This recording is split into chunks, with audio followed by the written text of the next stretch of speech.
काय त्याचे व्हावे उत्तराई, ठेवी तो हा पायी जीव थोडा. विठ्ठल विठ्ठल विठ्ठल विठ्ठल.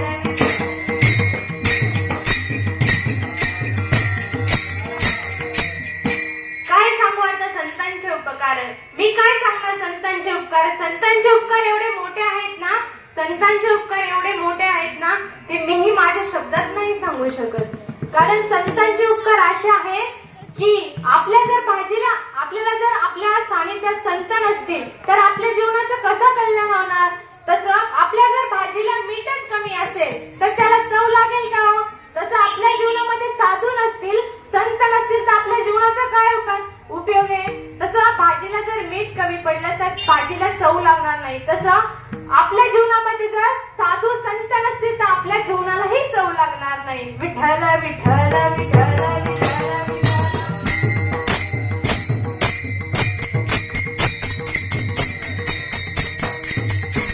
मगाशी आपण प्रमाण घेतला, तुकाराम तुकाराम नाम घेता का प्रेम, धन्य तुकोबा समर्थ. समर्थ कोणाला म्हणतात. प्रश्न उपस्थित होतो, समर्थ कोणाला म्हणतात. समर्थ कोणाला म्हणतात.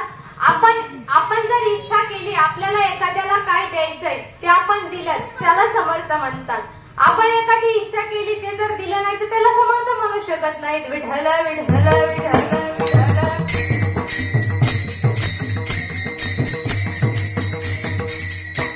तसं नामदेव महाराजांच्या चरित्राकडे जाऊ आपण. नामदेव महाराजांचं चरित्र बघा. नामदेव महाराजांची आई गोनाई आणि वडील दामाशेठजी. दामाशेठजी त्यांचा विवाह झाला आणि त्या विवाह झाल्याच्या नंतर त्यांच्या घरात नामदेव महाराज जन्माला आले. नामदेव महाराज जन्माला आल्याच्या नंतर त्यांच्या घरामध्ये असा नियम होता की देवाला नैवेद्य दाखवल्याशिवाय घरात कुणी जेवत नव्हतं. पण आता तसं राहिले का महिला मंडळ. देवाला नैवेद्य दाखवता मग तुम्ही जेवता. तुम्ही देवच पूजत नाही तर तेव्हा देवाचं नैवेद्याचा प्रश्न काय येतो. झालं का महिला मंडळ. स्वयंपाक आल्या, तुम्ही देवाला नैवेद्य दाखवत नाही. तसं पूर्वीच्या महिला गोनाई देवाला नैवेद्य दाखवल्याशिवाय जेवण करत नव्हती. त्यांची अशी रीड परंपरा होती. मग त्यांची अशी रीड परंपरा होती. एके दिवशी दामाशेठजी रोज नैवेद्य घेऊन जायचे, पण एके दिवशी दामाशेठजींना काही कामासाठी बाहेर गावी जावं लागलं. दामाशेठजी बाहेर गेले, पण गोनाई म्हणतात तुम्ही बाहेर गेल्याच्या नंतर देवाला पांडुरंगाला नैवेद्य कोण दाखवणार. मग दामाशेठजी म्हणतात आज काय कर, तू आम्हाला नैवेद्य दाखवण्यासाठी पाठव. पण गोनाई कशा होत्या बघा. उठल्याच्या नंतर स्नान करायच्या, स्नान झाल्याच्या नंतर तुळशीला पाणी घालायच्या. किचन मध्ये काय आता पुरीच्या काही चूल होती, चुलीला सारवून वगैरे घेऊन मग त्या नैवेद्य तयार करायच्या. पण आताच्या महिला तसं करत नाही. सकाळी उठल्या का नाही पहिल्या किचन मध्ये जाणार, आंघोळ नाही, स्नान नाही, काय नाही, तसंच स्वयंपाक तयार करून मग ते देवाचे विचार ना मनात काही नाही. जर त्यांना कोणी महिला मंडळाचं असं असतं बघा, त्यांना जर कोणी मदत करू मागितलं नाही तर ते भांडण करतात, चिडचिड करतात. तसं गोनाई अजिबात नाही. नामचिंतन करायच्या, तेव्हा देवाला नैवेद्य तयार करायचं नामचिंतन करत करत. पण आताच्या महिला करत नाही, पण करायला पाहिजे असं आहे की नाही. बरोबर आहे का नाही. करायला पाहिजे. तसं गोनाई ताट तयार नैवेद्याचं करायची. ताट नैवेद्याचं तयार केल्याच्या नंतर मग दामाशेठजी काही कामासाठी बाहेर गेले. मग नामदेव महाराजांनी सांगितलं नामा तू आज काय कर, नैवेद्याचं ताट तयार करून देईन तुला आई. तू ताट घ्यायचं आणि देवाला नैवेद्य. आईने काय सांगितलं होतं गोनाईने काय सांगितलं होतं, नैवेद्य खाऊ घालून ये. बोलण्यामध्ये मध्ये फरक आहे बघा. आपण काय म्हणतो आपल्या बाळाला नैवेद्य दाखवण्यासाठी जा म्हणतो, पण काय म्हणतो देवाला नैवेद्य दाखवून ये. पण गोनाई तसं नव्हती म्हटली. गोनाई अशी म्हटली होती देवाला नैवेद्य खाऊ घालू नये. ते नामदेव महाराजांच्या पक्क डोक्यात बसलं आणि नामदेव महाराज ताट घेऊन गेले देवाकडे, मंदिरात गेले आणि देवापुढे गेले. देवाला म्हणतात हे बघ माझ्या आईने काय सांगितलं, तुला नैवेद्य खाऊ घालू नये. देवा तू खाऊन घे बरं, मलाही भूक लागली. घरचेही खरंच वाट बघत आहेत. माझ्या आई म्हणीन ना मग गेला अजून कसं येईना. पण मी जर तसंच केलं, तू जेवण नाही केलं तर माझी आई मला डोक्याचं माझं नार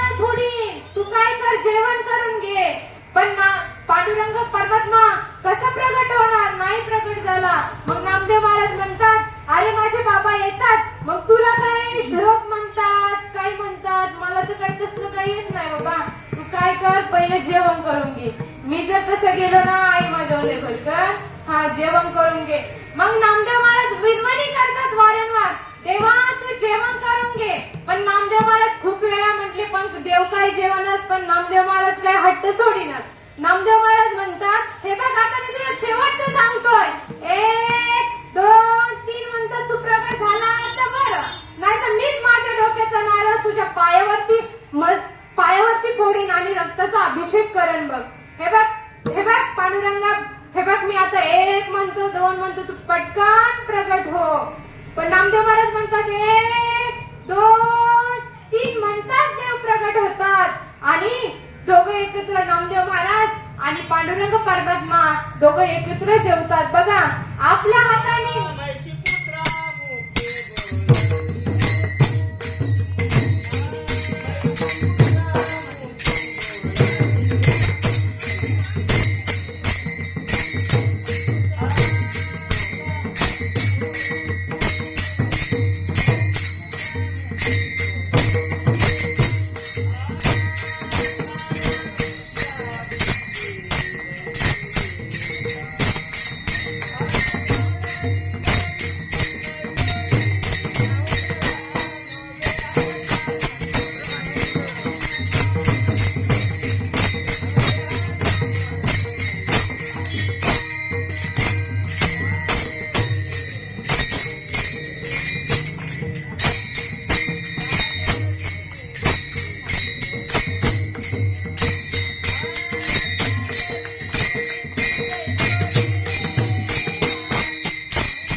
नैवेद्य खाल्ला. आपल्या हाताने काय कुत्र्याही भाकर खात नाही. पण तुम्ही कुत्र्याला भाकरच टाकत नाही. कुत्रा जरी जवळ आलं तर तुम्ही म्हणता आडाड लांब जाय. तुम्ही देवाला नैवेद्य दाखवत नाही कुत्र्याला तर तुमच्या हाताने कुत्र कसं भाकर काय तुम्ही देवालाच नैवेद्य दाखवली. तसं नामदेव महाराजांच्या हाताने जगाचा बाप जेवला बघा. जगाचा बाप नामदेव महाराज आणि पांडुरंग परमात्मा एकत्र जेवण केलं. जेवण केल्याच्या नंतर नामदेव महाराज घरी निघाले. घरी गेल्याच्या नंतर ते म्हणजे दामाशेठजी जायचे पण देवाला नैवेद्य दाखवून यायचे. पण नामदेव महाराज देवाला जेवू घालून आले आणि नामदेव महाराज ताट दाखवून यायचे. ते घरी गेल्यावर ते अन्न ते जेवायचे. पण नामदेव महाराज देवाला खाऊ घालून आले. घरी गेल्याच्या नंतर ताट तरी रिकामं दिसते. गोनाई म्हणते अरे नामा तुला तिकडे भूक लागली तू जेवण आला का काय तिकडं. अगं आई नाही ग मी खरंच देवाला नैवेद्य खाऊ घालून आलोय. अगं आई तूच तर म्हटली नव्हती का बाळा जा आणि देवाला नैवेद्य खाऊ घालून. अगं आई मी खरंच देवाला नैवेद्य खाऊ घालून आलोय ग. आई का आईला काही खरं पटाना. दामाशेठजी आले. दामाशेठजींना गोनाई म्हणते अहो मी नामाला पाठवलं होतं देवाला नैवेद्य दाखवायला पण नामच तिकडे जेवून आला वाटतं. त्यांना काही खरं पटाना. मग दामाशेठजी म्हणतात तू असं कर दुसऱ्या दिवशी मला ताट तयार करून दे. गोनाईने ताट तयार करून दिलं नैवेद्याचं आणि दामाशेठजी आणि नामदेव महाराज दामाशेठजींनी नामदेव महाराजाचं बोट धरलं आणि दोघंही मंदिराकडे निघाले. मंदिरात गेल्याच्या नंतर दामाशेठजी काय म्हणतात नामा तू जा मी बाहेर मंदिराच्या बाहेर उभा राहून तू देवाला नैवेद्य खाऊ घाल मी बाहेर थांबतो. अरे एवढ्या जगाच्या एवढ्या पांडुरंग परमात्म्याला एवढ्या जगाचं कळतं भक्तीच्या पलीकडे चढलेला बाप नाही का दिसणार. नामदेव महाराज मंदिरात गेले आणि देवाला म्हणतात हे बघ मी काल तुला नैवेद्य खाऊ घातला पांडुरंगा पण माझ्या घरच्यांना काही खरं वाटलं नाही. तू काय कर आज पण प्रगट होय नाही तर माझी काही आलीच नाही. हा तू आज प्रगट होय. ना पांडुरंग परमात्मा कसेच होय ना म्हटले हे बघ आता बाबा आले बाहेर उभे तू प्रगट होय. पण तरीही नामदेव महाराजांनी जशी विनवणी केली ना तशी देव प्रगट झाला आणि दोघंही एकत्र जेवायला लागले. तसे दामशेठजी म्हणतात, अरे मला करणं नाही झालं ते माझ्या बाळाने केलं.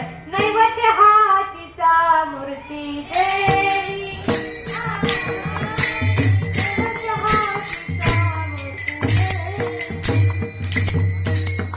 नामदेव महाराजांच्या हाताने जगाचा बाप जेवला बघा, जगाचा बाप. दामशेठजींना वाटलं मला एवढे दिवस करणं नाही झालं ते माझ्या बाळाने केलं. असे आपल्या मुलांवरती संस्कार केले पाहिजेत बघा महिला मंडळ. तुम्ही आपण असं मुलांवरती संस्कार करतच नाही, असे संस्कार केले पाहिजे. जसं नामदेव महाराजांचं तुम्ही चरित्र बघितलं, विठ्ठल विठ्ठल.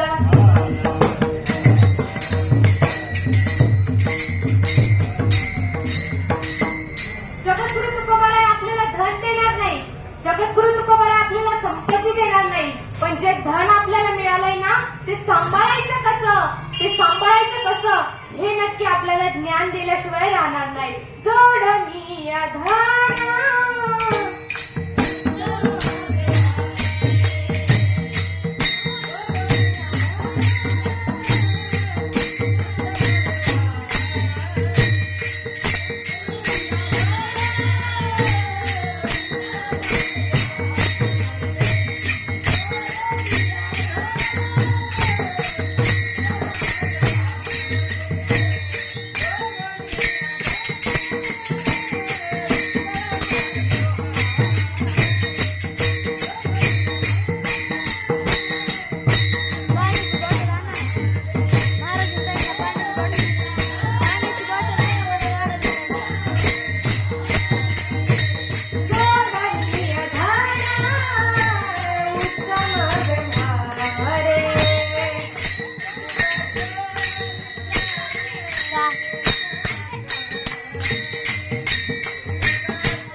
आपल्याला पैसा देत नाही, पण आपल्याला जे आपलं धन आहे ना ते कसं सांभाळायचं हे ज्ञान देखील जगद्गुरु तुकोबाराय आपल्याला दिल्याशिवाय राहणार नाही. अभंगाचे दुसरे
तशी व्हावे उत्तराई, ठेवितो हा पायी जीव थोडा.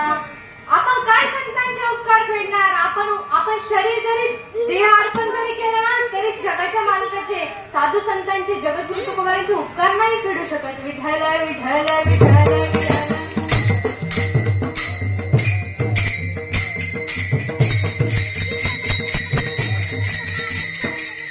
तुम्हाला एक उदाहरण दृष्टांत देऊन जाईल. एक कुंभारीण होती आणि एक माळीनबाई होती. त्यांच्या दोघांची अशी मैत्रीण होती की कुठलाही काम निघालं तर सोबत गेल्याशिवाय राहत नव्हत्या. अशा सोबत जायच्या. आणि एके दिवशी त्यांना बाजारात जाण्यासाठी त्यांनी काय केलं उंट खरेदी केला. दोघींनी, माळीनबाईंनी कुंभारीणबाईंनी. कुंभारीणबाईची शुद्धता झालेली नव्हती, तशी माळीनबाईची शुद्धता झालेली होती. मग एके दिवशी काय झालं, त्यांनी उंट खरेदी केला आणि एका साईडला मडके आणि एका साईडला माळीनबाईची भाजी विकायला ते बाजारात निघाले.